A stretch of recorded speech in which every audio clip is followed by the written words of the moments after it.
ସମସ୍ତ ଛାତ୍ରଛାତ୍ରୀମାନଙ୍କୁ ଷ୍ଟଡି ଗୁରୁ ଓଡ଼ିଶା ଚ୍ୟାନେଲକୁ ସାଦର ସ୍ୱାଗତ।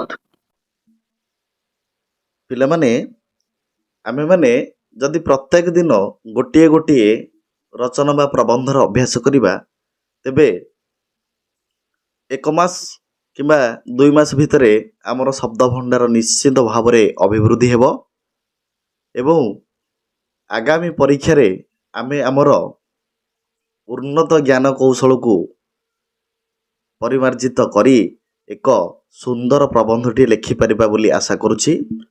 ସେଥିପାଇଁ ଆଜିର କ୍ଲାସରେ ଆମେ ଦେଖିବା ଗୋଟିଏ ପ୍ରବନ୍ଧ ଯାହାର ପ୍ରସଙ୍ଗ ବା ଶୀର୍ଷକ ହେଉଛି ଛାତ୍ରର କର୍ତ୍ତବ୍ୟ। ଉପକ୍ରମ: ପରିବାରରେ ବାଲ୍ୟ ଜୀବନ ଅତିବାହିତ କରି ଶିଶୁଟିଏ ଶିକ୍ଷାୟତନରେ ପ୍ରବେଶ କରେ। ଏହା ପ୍ରାଚୀନ ଗୁରୁକୁଳାଶ୍ରମ ଠାରୁ ଆରମ୍ଭ କରି ଅଧୁନାତନ ଆନୁଷ୍ଠାନିକ ଶିକ୍ଷା ପ୍ରଚଳନ ଯାଏଁ ଅନୁସୃତ ହୋଇ ଆସୁଛି। ଗୁରୁକୁଳାଶ୍ରମର ଶିଷ୍ୟ ଆନୁଷ୍ଠାନିକ ଶିକ୍ଷାର ଛାତ୍ର ରୂପେ ପରିଚିତ ହେଉଛି। ଗୁରୁକୁଳାଶ୍ରମରେ ଗୁରୁମାନେ ଶିକ୍ଷାଦାନ ସହିତ ଶିଷ୍ୟମାନଙ୍କର ଉଜ୍ଜ୍ୱଳ ଭବିଷ୍ୟତ ପ୍ରତି ଦୃଷ୍ଟି ଦେଇ ନାନା ପ୍ରକାର ନୈତିକ ଶିକ୍ଷା ପ୍ରଦାନ କରୁଥିଲେ। ଏହା ଅତ୍ୟନ୍ତ ସମାଜ ଉପଯୋଗୀ ସାବ୍ୟସ୍ତ ହେଉଥିଲା।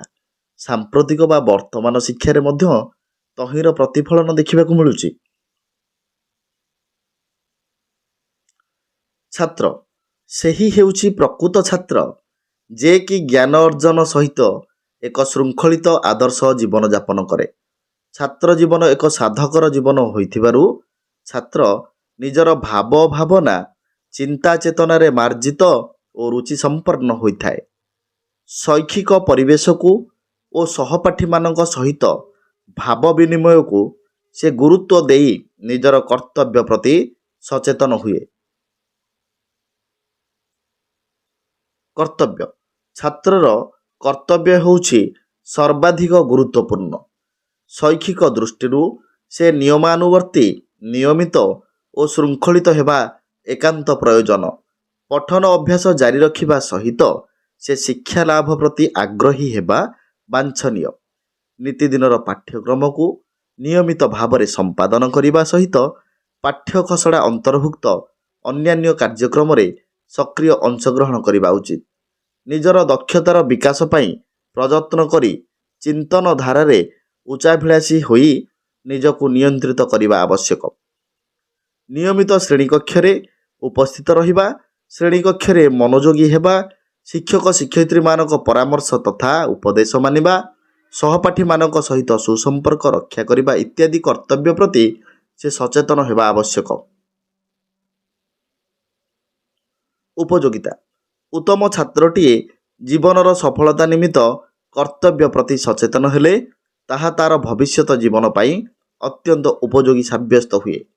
ସେ ନିଜକୁ ଦେଶ ଓ ଜାତିର ଗର୍ବ ଓ ଗୌରବ ରୂପେ ପ୍ରତିଷ୍ଠିତ କରାଏ। ତାର ସମୟ ସଚେତନତା, ଶୃଙ୍ଖଳା ଜ୍ଞାନ, ଅର୍ଜିତ ମେଧା ଅନ୍ୟମାନଙ୍କ ନିକଟରେ ତାକୁ ଆଦର୍ଶ ସ୍ଥାନୀୟ କରିଥାଏ। ସେ ସମସ୍ତଙ୍କର ପ୍ରଶଂସାର ପାତ୍ର ହୋଇ କୁଳ ଉଦ୍ଧାରକ ହୋଇଥାଏ।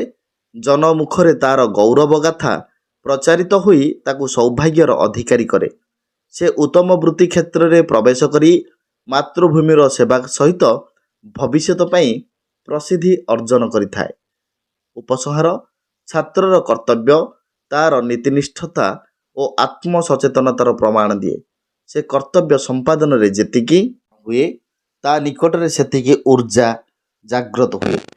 କେବଳ ଶିକ୍ଷା ଲାଭ କରି ଜୀବିକା ଅର୍ଜନରେ ବ୍ରତୀ ହେବାର ମାନସିକତା ଛାତ୍ରର କର୍ତ୍ତବ୍ୟ ନୁହେଁ।